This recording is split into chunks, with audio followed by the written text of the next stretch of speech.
Well, thanks for attending this session today. I was really excited when I got an email offering a spot to give a little chat. I always like doing them, frankly, because it's good practice for an introvert like me to be able to get up in front of people and speak. So my name is Jake Miller. I am a 20-year veteran of the software as a service industry. I've worked for companies like IU Health, for a company called ExactTarget, which is not listed here. For any of you that you know, that company was purchased for $2.5 billion. I believe in 2015, if I can recall correctly. My responsibility at the time was I led the team that built a product called Journey Builder, which was the flagship product, one of the big reasons Salesforce bought ExactTarget.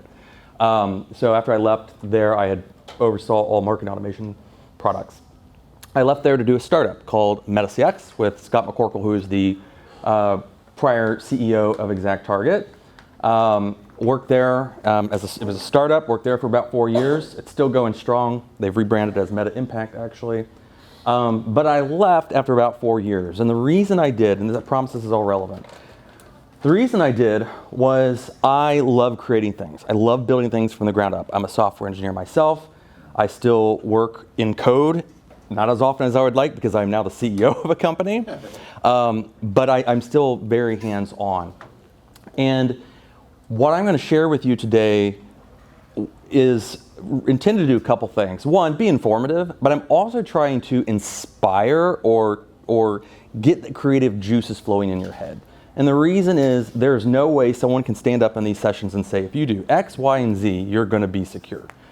That's just not the way it works. There are always new things being invented. And what I would rather do is provide some of those insights of what you can do, like practical applications, but more importantly, what are people kind of thinking about on the edge that you might not be, right? And then use that over time to apply in your daily work.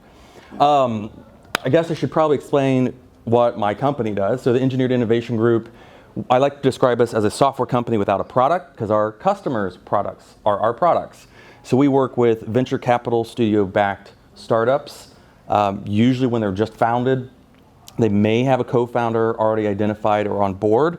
And we help them not only define the product that they're building, we design it, we figure out how they're going to product market it, we build it, we support it, we build in data science and AI capabilities into it, and we can support it ongoing as well. Most of the time, when they're startups though, we transition them out from our nest, so to speak, pull our people off over time, and they're left with a fully functioning software company. It's a really cool model. We're one of two in the country that do it that way. We're about a couple years old now. And I'm dead serious about it, so much so I had our logo tattooed on my arm. So if that's not commitment, I don't know what is. So, AI. Gentleman walked in and he said, gotta attend the buzzword session. Yep, yep, that's what it is. I said if it was last year, it would have been blockchain, right? So, and funny enough, I've done work in both.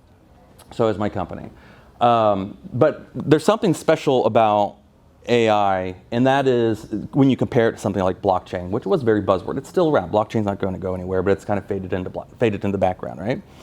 The practical applications for data science and machine learning, right, with AI being the fancy word, they're real. I would say 90% of our customers don't just come to us with an idea in their product for AI capabilities. We're actually implementing it now. And that is happening very, very fast.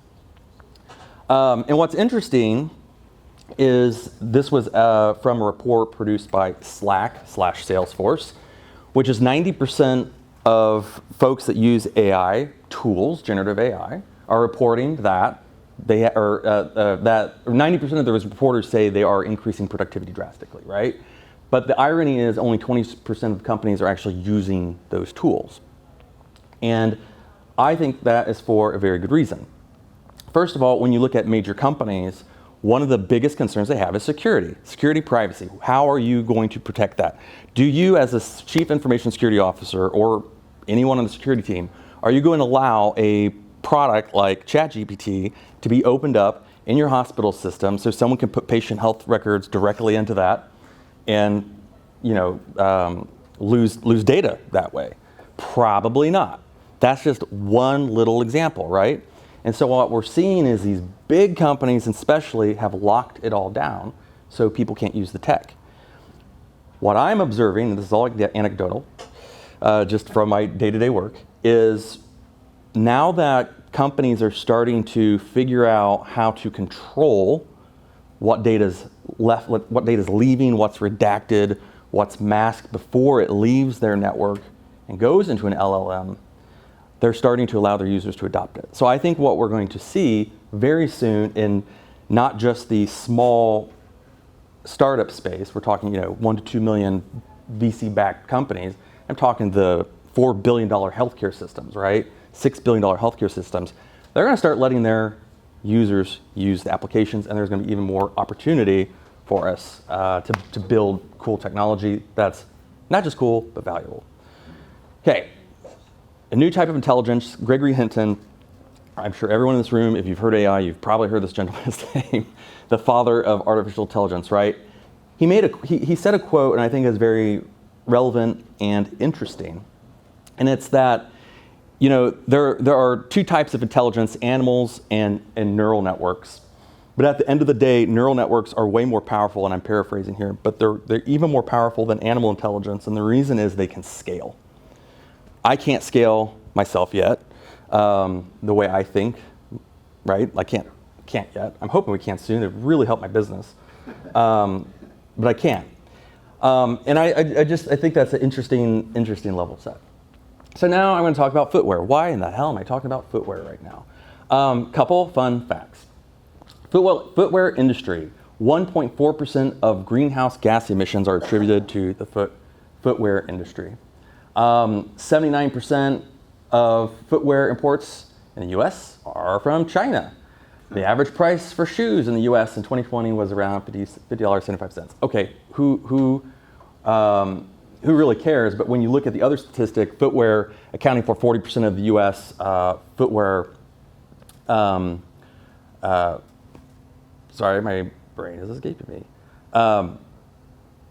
Footwear takes into account 40% of the U.S. market. But when you look at women, it's about half, right? So where am I going with this? There's a lot of information, there's a lot of data we can mine about shoes that when you do standard statistical analysis is helpful, but when you start introducing AI algorithms, it becomes even more interesting. So these are actually things that companies like Nike and Adidas are already doing today with AI. They are doing virtual prototyping with generative AI tech. They are determining what features might be more popular than others. And if you are a runner, you might, not just the look of the shoe, but the actual features of the shoe is probably familiar to you. Sizing recommendations. So if I have a camera and I can tell me how high you are, I'm able to calculate, oh, well, maybe your shoe size is actually X, Y, and Z. That's the sort of things that people are doing. But the fact of the matter is, every industry is starting to be touched by AI. And I don't think any of us should be surprised by that. So this is where I got my buzzword slide. Bingo. I asked if he had his bingo card with him for today. Because we were going to use every word. This is just highlighting that data science, artificial intelligence, machine learning. It's really just this big Venn diagram. And when you dig in, there are smaller and smaller fields of study, right? It's massive. No one person could possibly understand it all. What's pretty fun though is what we're learning. So DeepMind, it was recently, I think it was a couple years ago actually. No, actually this was this spring. DeepMind, they announced they were able to create a new sorting algorithm that was 3 times faster than any a human had created, right? And when you think about that, okay, sorting, like computers do that every single day, yada, yada, yada. But think about how much faster compute is becoming because of that. Something that's, when I worked at Salesforce, Journey Builder was a marketing automation engine. If you get an email from a company's marketing that came from that system, 90% likelihood that it did. So I'm sorry.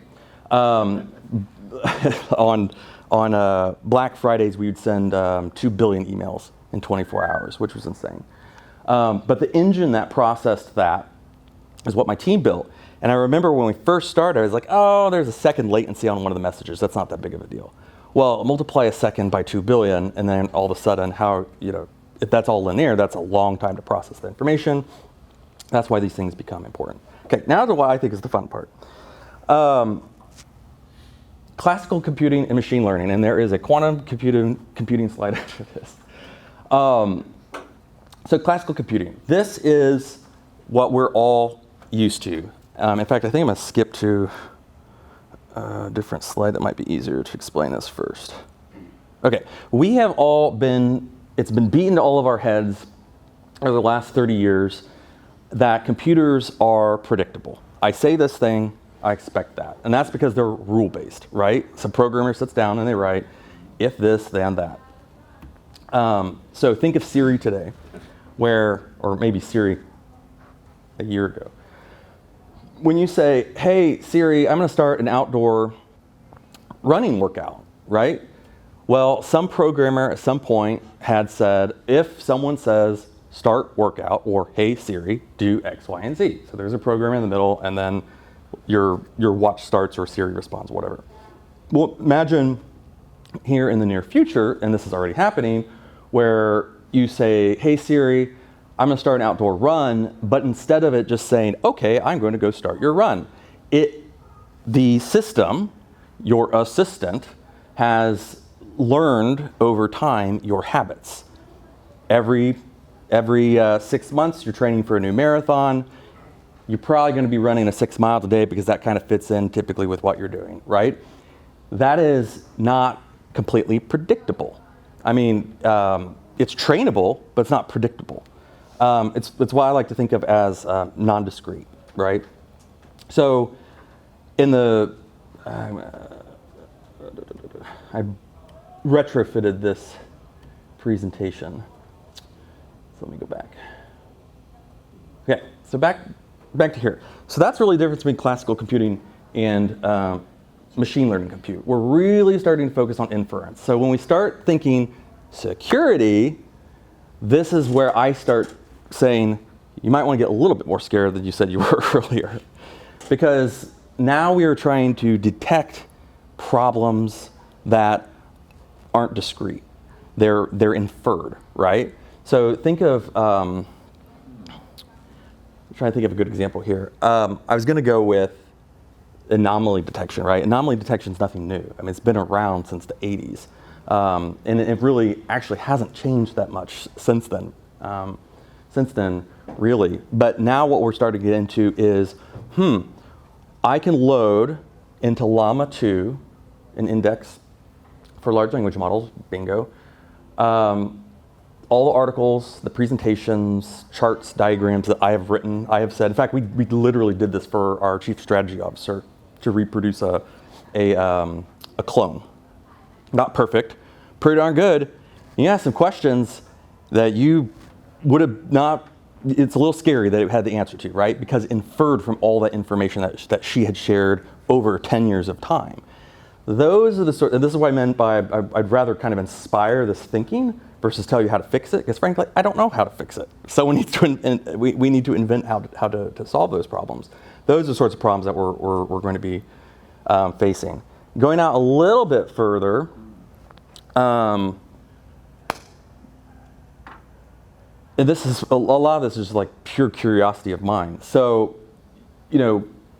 classical computing on the left, not necessarily machine learning, but let's say quantum computing, and I'm using it just as let's think farther out. It's typically been high-level programming language. You compile it, it goes to binary, CPU processes it, right? Okay. Well, what's going to happen when English becomes the programming language, right? So think English to code, right? What are going to be the security surfaces for that tech, right? I don't know. We should probably be thinking about that, in my opinion, because if we're able to start constructing, so here's a real world example. So I came from healthcare way back when, and I was working with a woman whose job was literally to take a file when it showed up from an FTP server and drag it to another folder so that it would be FTP'd somewhere else. That was part of her job. Literally, I was going to automate it, and she said, "Don't automate that." I said, "Why?" "That's one of the things I do every day." "Well, you're not going to anymore." And now imagine, instead of Jake saying, "Hey, I'm going to go write the code to do that," you can just say, "Hey, computer, blah, blah, blah, blah, blah, blah." It's inferred how APIs work, it can connect, it's got authentication, yada, yada, yada. It's just me speaking English or Spanish, Greek, or whatever language I speak, telling the computer. But at that point, we should be able to train these models so they're directly compiled to machine code. There's not layers of code that we have to write, compile. It is straight to machine code. So I'm off on a big tangent now, but again, this is part in inspiring you to think a little outside the box. Okay, now coming back a little bit more to reality, because this is something Slack announced in May, and it's apparently going to be released this winter in Salesforce's winter release, is the generative AI features of Slack. Who uses Slack? A couple folks, yeah, here and there. We use it all the time, as do a lot of companies. And this is going to be really helpful, but it's also really scary, because I know for a fact that, I probably shouldn't say it that way, but I'm going to. I know for a fact that sometimes passwords get shared. So developers, what they will do is, hey, I'm working on quality testing, and this isn't just my company, this is every company in the world. Working on quality testing, I have a test account, oh, I need to give that password to someone, I'm going to send it to them in Slack. By the way, I did it back in the direct message, so no one's actually going to know. Well, turns out someone does. Also, that gets recorded, right? So that might seem not very risky, but imagine if that is being written down privately, what else might be, right? And that's nothing new. It's nothing new, but this almost puts the problem on crack, basically. Talk about these fun things. How am I on time? I'm all right. Okay, now we get to your other bingo word, trust. I think I actually want to start with this one first. Okay, so a fun report pulled from McKinsey, and the question really was about, okay, using generative AI, what are the things you're most concerned about as an organization? So it's no surprise cybersecurity falls at the top. But inaccuracy and IP infringement also fall at the top. And the inaccuracy is not surprising to me, but what I'm really pulling up here is to show that everything else at the top of this list has to do with regulation and cybersecurity, IP infringement, that sort of thing, right? So everyone's worried about it. What are we going to do about it? The first thing, and this is because we've seen a barrier with a lot of the customers we're working with, the barrier for them to let their organization, the employees within their organization start using these newer technologies is trust. It is accurate. And actually, it's more is accurate than anything else, as the slide just showed. So what are the things we need to consider when we're thinking about accuracy? Biases. I think that was one of your buzzwords. That's true. Sorry I keep picking on you. I hope it's okay. You're my anchor point. Bias in data. I don't know if you guys recall the big to-do with Amazon. I think it was 4 or 5 years ago. There was input, or the output of their models for recruiting were favoring men in their resumes because of writing styles. That is an example of test your input, test your output, right? Now it turns out they say, well, there are things that were working, some things that weren't. Whatever it is, it still was a headline, and it's still very, very true that is a problem. Probably the biggest one that I hear anecdotally is referenceability. So we all know the hallucinations that come out of large language models. Bingo. Being able to say where it came from. So one of the things that we are doing with our customers is building in referenceability and explainability into the features that they are building, which just helps build trust. I'm not going to go through all these. The other one I'm going to go through, though, is PII, PHI. Who's familiar with DLP, data loss prevention? Okay, so this DLP solutions, I'd be curious for your all's perspective, but they've been regex-based forever. And I can't go too deep on some of this stuff, but there is a huge, huge world where DLP, the way that it is, we do it today, is completely changed. Regex isn't going to go anywhere, but think about what we can actually do with large language models. Can you do that for DLP? Use that technology for DLP, like contextual recognition, that sort of thing. So when you are implementing within your organization, kind of getting to the whole point of this talk, is at the end of the day, how are you protecting PCI, PHI, PII? And I would include in there your intellectual property, which is probably the hardest out of all of them. And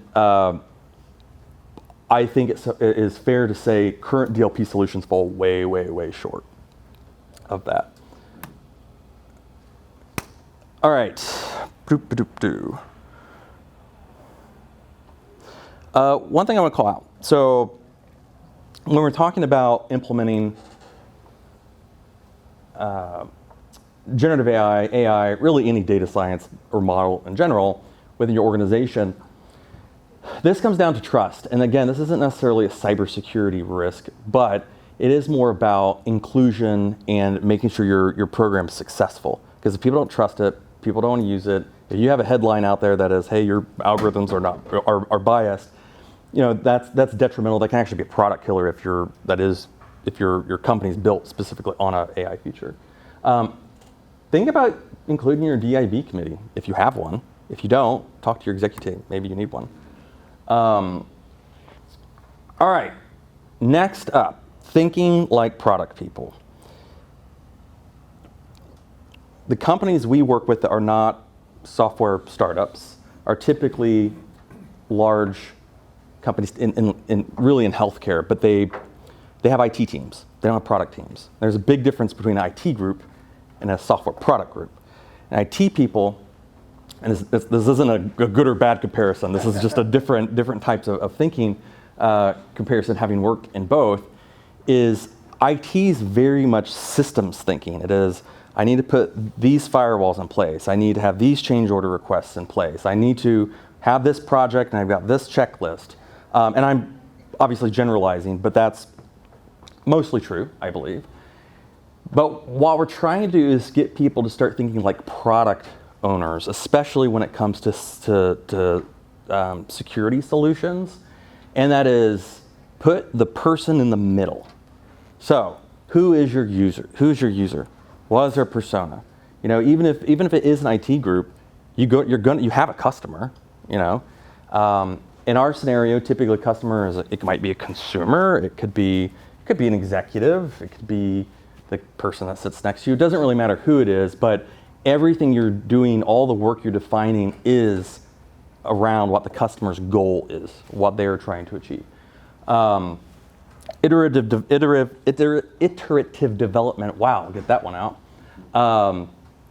Being able to move quickly, working on 1 or 2 week sprints, right? Who's familiar with Agile? Yeah, it works sometimes, it doesn't work sometimes. I've witnessed both. Most of the time people are agile-ish, which frankly I think works better. Well, that's a different talk. But that goes hand in hand within product road mapping. So rather than thinking project-based, we can think iterative, put the user at the center. What is this product we're trying to build? What are all the features and requirements that go around that, and iterate to get to that point, pulling in feedback along the way. The other thing to think about, I think folks, especially product people, actually forget this part. Build or buy. For the love of God, stop building stuff that you could just buy. I won't say what company it was, but I had someone on my team who came to me and said, look, I got this project built for testing, and it only took me 200 hours in my free time. And I said, well, how much is that saving us each month? Oh, maybe 20 bucks. Like, do you know how much money you just spent to build the thing we could have spent $20 a month on, right? So this is a framework I like to use that can also be applied to your security solutions as well. If it is core to you, build it, right? If it's very core to what your solution is, that's your intellectual property, right? Build that. If it's adjacent, maybe build it, probably buy it, but these are things like you need an authentication system, right? Peripheral, peripheral being things like, you need a test automation suite platform. Like, you're not going to build that. Definitely go and buy that. The other thing we like to do, especially with our projects that have AI capabilities built into them, and this is true for all projects, frankly, is put it through the 4-quadrant exercise. What is the lowest hanging fruit that you're going to get the biggest bang for the buck, right? I mean, it sounds obvious, but a lot of times it isn't for folks, especially when you're weeds trying to solve problems. We talked about this a little bit too, but I'm going to repeat it because I just think it's so important. It's a super simple diagram, but when we're talking about protecting or the attack surface or the attack vectors for PHI, PAI, PCI, the biggest one is your people. What are they putting out there? How are they interacting? And like I said earlier in my talk, the network boundary is really where that's being protected today just by blocking these sites. Well, that's not great, right? Like they could pop up at any time. And then even worse, you have people that may have access to your company resources, and they're better be on a VPN, right? So this is probably the biggest problem to be solved, in my opinion, when it comes to AI implementation, especially now when generative AI is really all the rage, is how do we keep people from being people and letting information go to outside organizations that say they're going to use it even if you put it in their model. We already know it, right? So last thought, and then I'd love questions here, is this is our model at EIG, and it might seem obvious to you, but it in practice has been game-changing actually for our customers. Innovation is not an accident. It can be an accident. It shouldn't be an accident. It doesn't have to be an accident.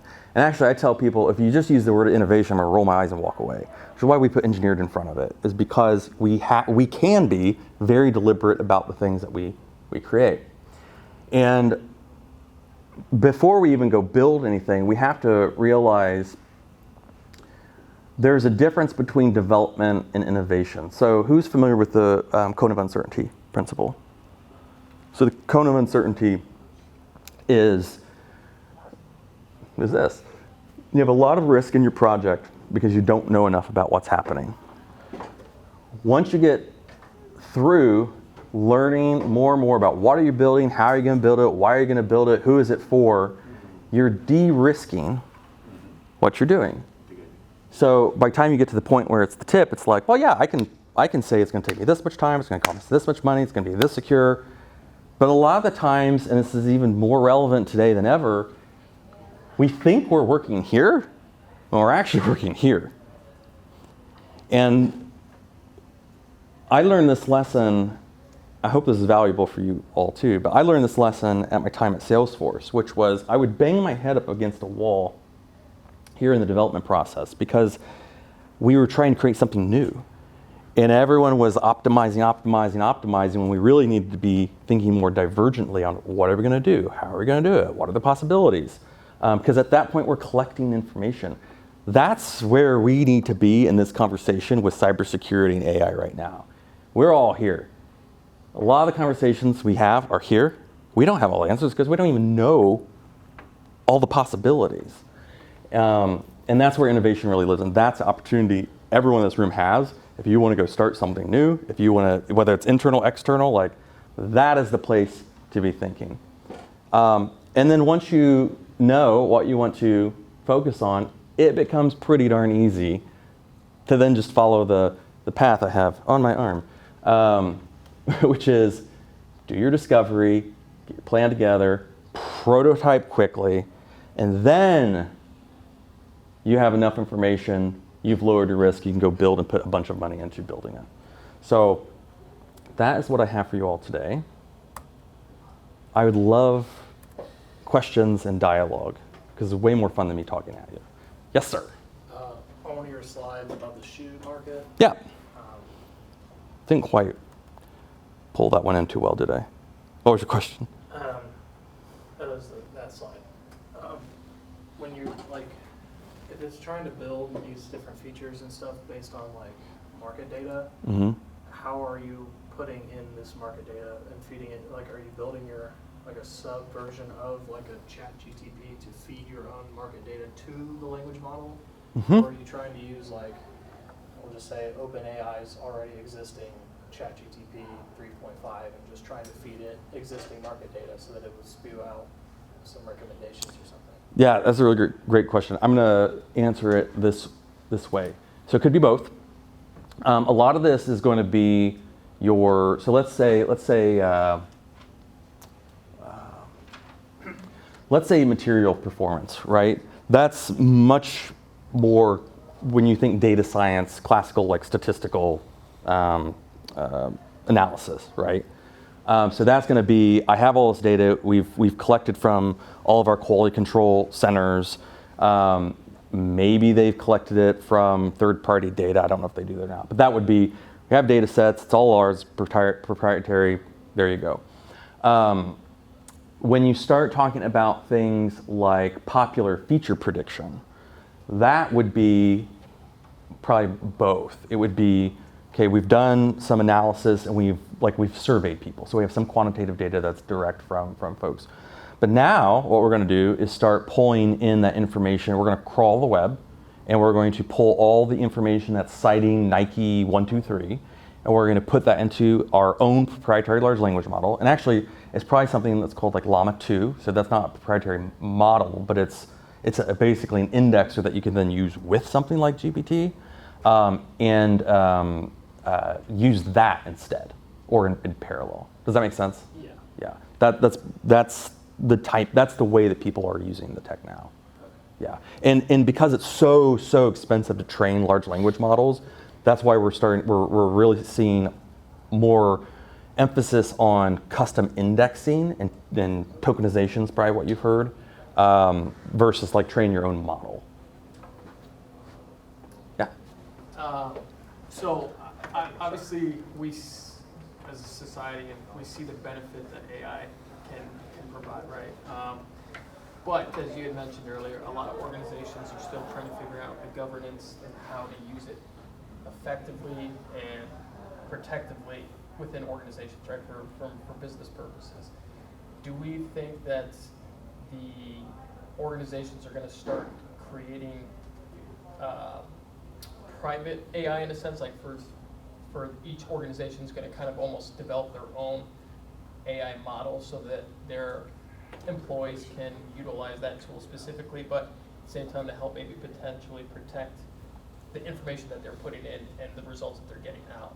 Yeah. And then on top of that, as AI continues to evolve, how do we see governance and making sure that the tool is, being effectively safe, right? So that others can't come in potentially and extract what is being input and pulled.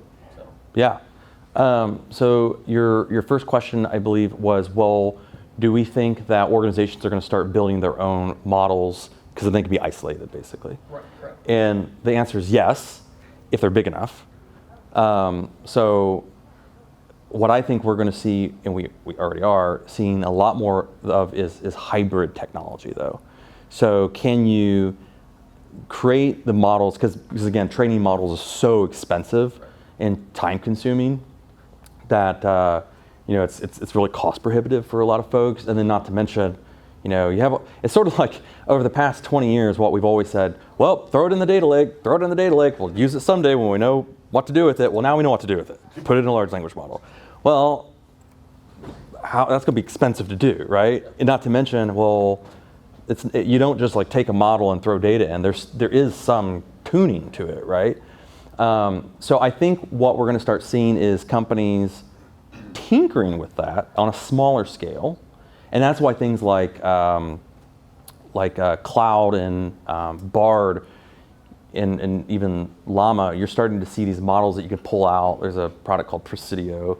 You can start pulling out and self-hosting parts of your models, and then bridge the gap with the larger models out on the web. So yes, that's going to happen. I think I'm going to go into vision territory because that's kind of where my brain lives. I think where this is going is and this is dangerous for me to share vision up here, but where I see this going is we're not going to have a ChatGPT. We're going to have a Laura, and we're going to have a Sam and a John and a Dean, and there are going to be these people that aren't people that we just interact with, just like I'm interacting with you. Oh, thank you. And those are going to be specifically tuned and trained for that person's personality. That's where I think we're going to go with it all. And the reason I think that is fine-tuning experience. It's kind of going back to earlier when I was talking about think like a product person. Sure, it's fun to go type into ChatGPT, ask a question, get an answer. It's way more intuitive for us just to have a conversation. And technology can do it now. It's not perfect, it'll get there. But I think that's where we're going. And tuning models that way is way easier than having one giant massive model. So do you think like there's going to be specific like security AI to, in a sense, like a precog, right? Like Yep. govern Yes. all these new AI potential models that are going to be out there that are. I do, yeah. And I think I would keep an eye out for the word metacognition in AI, because that's what's really going to need to be cracked to be able to do that. There's a little bit of research trickling out now on that. So hopefully I'm stoking your interest. You had another question. I don't think I answered your second question. I think that was. Was that good? Yeah. Okay. Just see what I do. I just. More just of a thought. Just wanted to see your take. Okay. Yes. So it goes a little bit with what he was talking about. We've tried to do a chatbot, Mm-hmm. and so the consumers, but we're in healthcare, so the consumers are wanting to ask questions and they're wanting to get answers from AI. Mm-hmm. We were getting really bogus answers. Yep. Hallucinations. Very bogus answers. Mm-hmm. We've had to pull back on that and be like, it's what we call an insta chat, and where it crawls our website only. So is that what we're talking about, being more of a Tuned. individual fine-tuning? Yep. That's in the most generic sense called tuning, and the idea is in order to get more accurate responses, you're creating a index. So basically, what you're able to do is say, here are keywords. I mean, you start getting very close to like classic compute at this point. So, here are key phrases or tags that we use. And when these words are, and you don't have to do this by hand, by the way. There are statistical analysis tools you can use to do this. But these are words or terms that are typically related, right? Or close together. Think in terms like a vector, closer related. And then the system, like, again, I'm going to use Llama 2 as index, is building out the relationship. So when you ask a question, it's way more accurate because you've scoped it down to your domain, versus throwing it into a big model that has everything and it's going to just make stuff up. That'll get better too, but.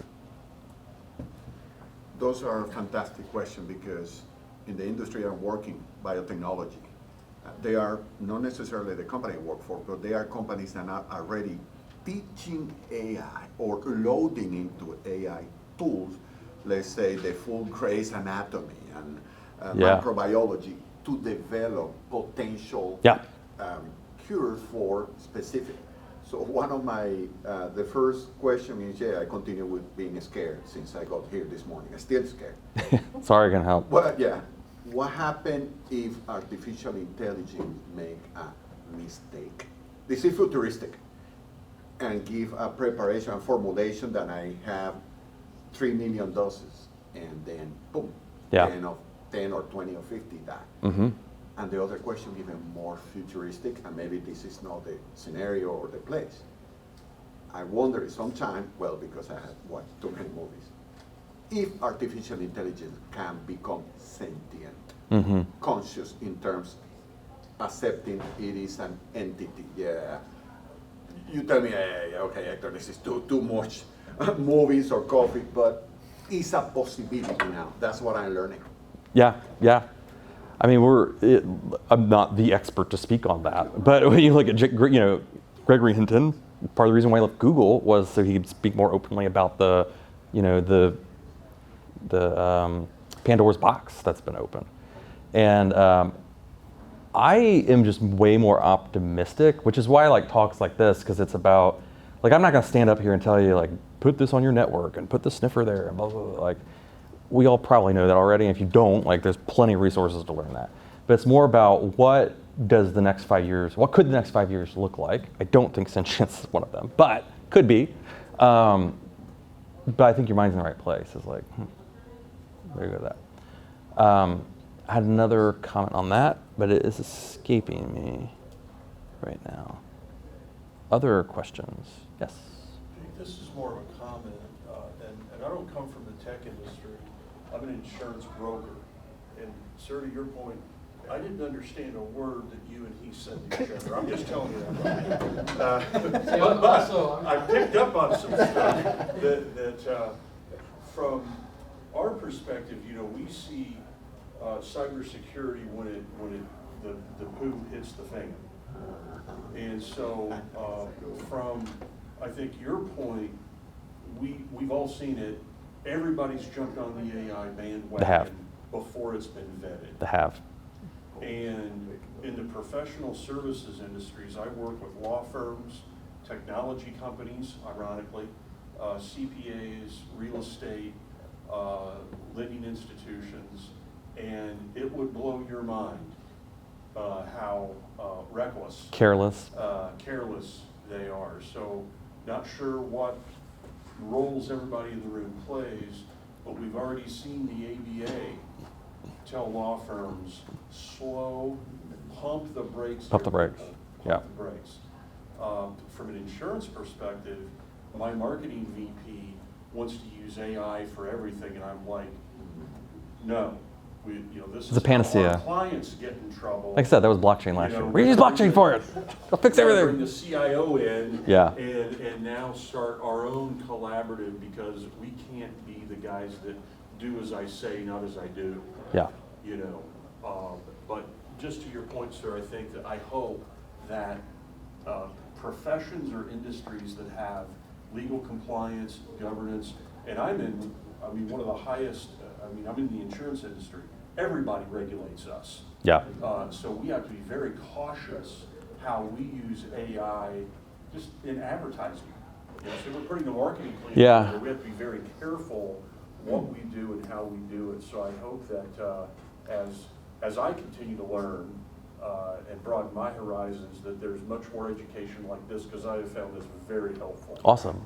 Thank you. To better understand, I don't know a whole lot. Yeah. Well, and kind of to that, that's what my curiosity is with cybersecurity in general, right? Attackers are always like ahead of the curve, right? So we're constantly playing defense and catch up. Well, now when you add this element into it with its intuitiveness, how are we going to make sure we are having effective security measures that can keep up with it at the rate of how quickly it can interpret and do things? And that's why I was curious, do we think there will be some type of siloed or air-gapped security AI that governs the AI tools that are being implemented or whatnot? Because there's huge. Quickly, potentially, if something was to infiltrate or do some kind of attack on an AI and pull whatever potential data that is very important. There's huge opportunity. because I work with people that start companies every day, so that's where the lens I keep looking at this through. But if you want to start a company, that's the company to start right now. Yep. And Glad you guys are headed first. yeah, yeah, that one, yeah. I buy your idea. I buy your idea. Right now. Who wants to invest? Insurance? Oh man, look at this. You're generating business right here. Right here. Okay, I want a 10% cut. Make it 20 actually. No, you're absolutely right. We're working with some companies right now that are doing some stuff in that space that we're building for them. And honestly, it's kind of scary how few people are when I'm out there looking. We're like, wow, there's that TAM, that opportunity in the market, and you look at the companies and they're just not that many. But to your point, like this is the other thing I think is scary. When I think of the companies that builds two things. Actually, I'm gonna start with this. There are more sensors in this room than we probably know, right? None of them are regulated, probably. Like, what other industry can you create something that could kill someone is not regulated? Software industry is not regulated. Like, there's no bar association for software engineers, right? I could put AI in a car that's flying down the road that could smash into someone else or a building, and there's technically no regulation on the software side of that. There might be internal compliance, but there's no organization or body that's self-certifying like you would for a physician. So that's one. I'm not saying I want that because I don't want to have to take any tests, but you know, it's true. The second part is I think you were actually mentioning this before the chat even started.